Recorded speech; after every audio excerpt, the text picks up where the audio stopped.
This is an example of how all of us have evolved to be very conscious about what society thinks of us. It's our evolution. It's part of the empathy that evolved with mammals into primates, and it is part of how we can cooperate and build the kind of world we can build. This is now being used as social engineering to get us to stay locked in a paradigm that says this is all we can do. You have to stick with it. This film, hopefully, will help break you out of that paradigm.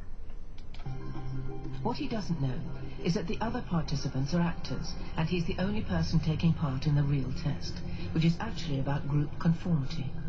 Please begin. The experiment you will be taking part in today involves the perception of line length. Your task will be simply to look at the line here on the left and indicate which of the 3 lines on the right is equal to it in length. So, for example, if you... The actors have been told to match the wrong lines. The volunteer will be monitored to see if he gives the correct answer or if he goes along with the opinion of the group and gives the wrong answer. In the first test, the correct answer is 2. 1. 1. 1.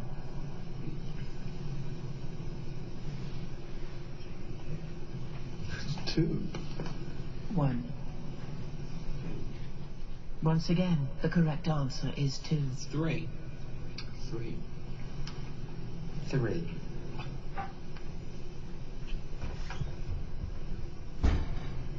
3. 3.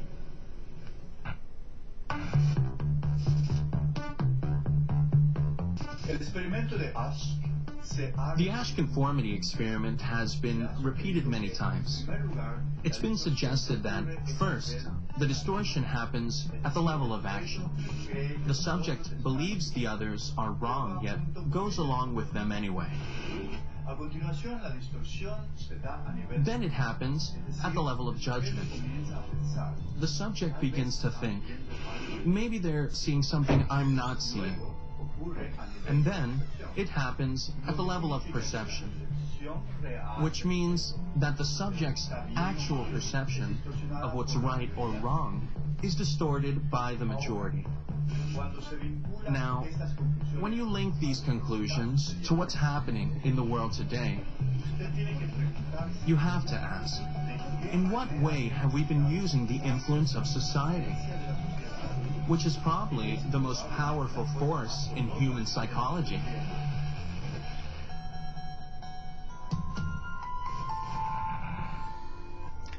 So the question is, or I should say the upside of that is, when we begin to live life-affirming models, then people begin to adapt and follow those models as well as a cultural goal.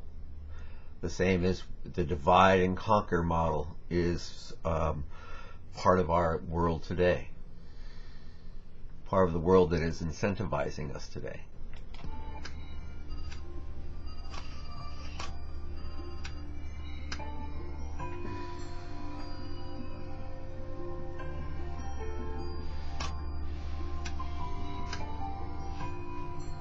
Over 40 years ago, I was cloning stem cells, and one of the first experiments just so blew my mind that it really changed the whole course of my education and my life.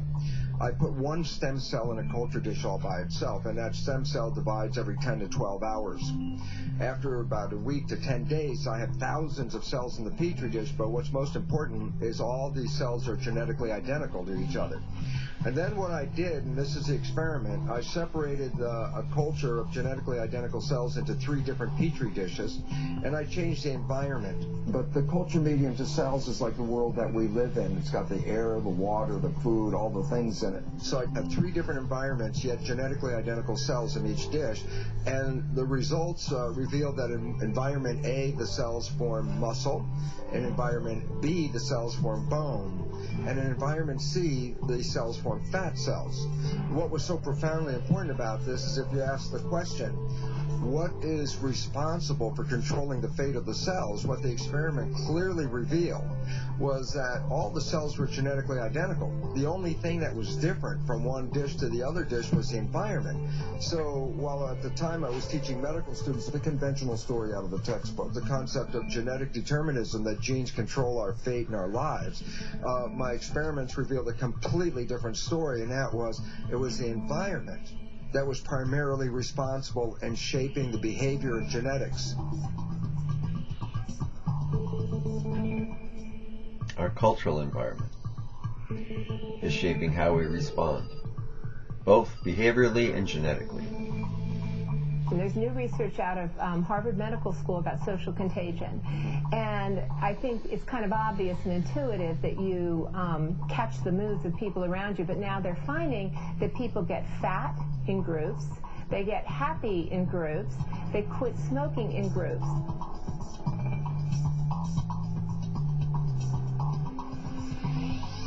Nicholas Christakis and I have been very fortunate to find a resource in the Framingham Heart Study that we never imagined we could find. They were asking people for 32 years, who are your family members? Where do you work? Where do you live? And most importantly, who are your friends? For the first time, now that we have data like this, we are able to get a bird's eye view of networks like the networks that you live in.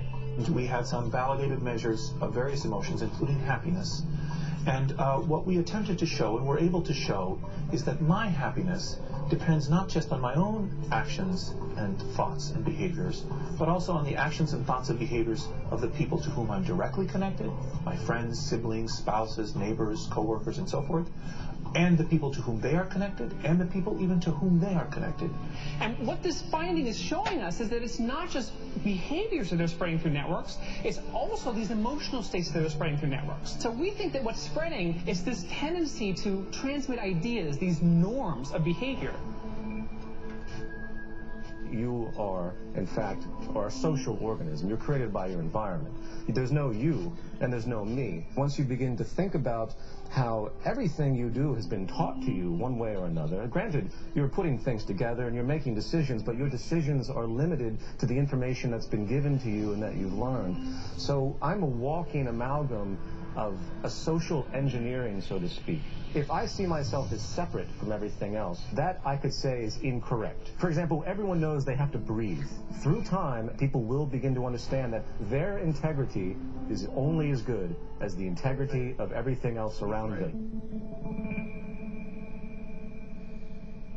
So what is happening in science is really quite pathetic, and what is happening in the public at large is also equally pathetic, because what is happening is that by pretending to be something, we are becoming that something. By pretending to be something, we are becoming that something.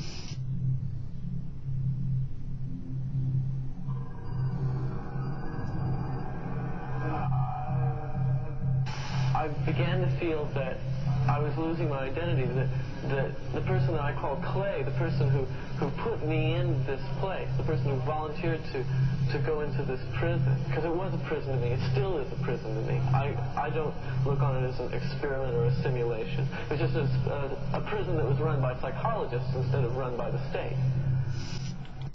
This is looking at how when we play roles in society, those roles take over who we are, or can take over who we are. In 1971, today's well-known psychologist, Philip Zimbardo, decided to examine what would happen if you take perfectly normal and healthy young students and create a prison-like environment within Stanford University and tell them, for the next 2 weeks, some of you will act as prisoners and some of you will act as guards. One day into the experiment, a riot broke out. The guards began humiliating the prisoners. They used physical punishments. Some became extremely sadistic. The prisoners began to have emotional breakdowns. Some had to be removed from the study early, and after only 6 days, the experiment had to be completely shut down. This also demonstrates how prison is not a solution to our problem of crime. The inequality causes crime. The disparity in our culture causes the crime. Brutalizing people and locking them up and taking them out of society does not change that. It is a scapegoat mechanism to allow the poverty and homelessness and underlivable wages being paid to continue. We could have institutions that were rehabilitatory, filled with education, opportunity, and jobs when people get released, instead of being brutalized and sent back out saying, "Are you going to act better now?"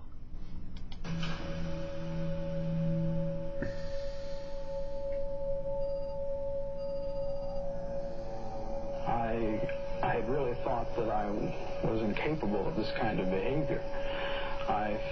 I was surprised, and now I was dismayed to find out that I could really be that I could act in a manner so absolutely unaccustomed to anything I would even really dream of doing. And while I was doing it, I didn't feel any regret. I didn't feel any guilt. It was only afterwards when I began to reflect on what I had done that this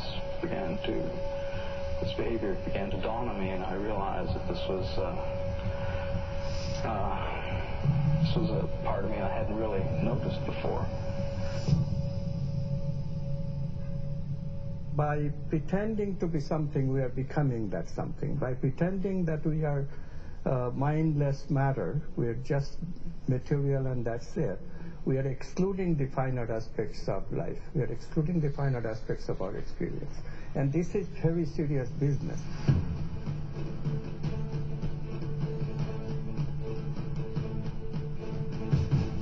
If you take Darwinian theory, which says that we're in a competition and we have to compare each other as to where we fit, and you mix that with a Newtonian vision from physics that the primacy of the universe is found in the physical structure, then you put those two together and you say, well, how do you know where you fit in the Darwinian world? And the answer is, how much material do you own?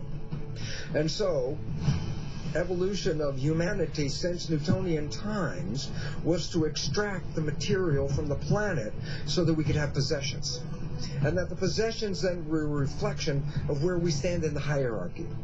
If you are very low in the hierarchy of human life, you have nothing. If you're very high in the hierarchy of human life, you have money and possessions and houses and toys and all these things. So then you say, well, then who suffers from all this? Well, there's great suffering at every level, whether suffering in the physical planet or in the human civilization, there's suffering all over. In order for me as a human to prove my hierarchy, I have to extract the material from the planet. So what do? I mine the planet. I rape the planet of all of its possessions so that I could hold in my hand this chunk of gold and say, see how much I am worth, where is your gold?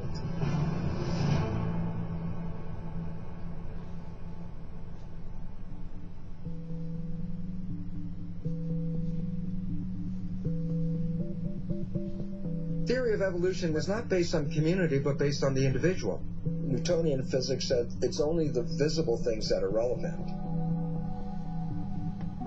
But in a world based on quantum physics, which is based on energy, some of the things that we understand in the nature of energy are emotions and feelings, such as love and beauty. These are expressions of energy.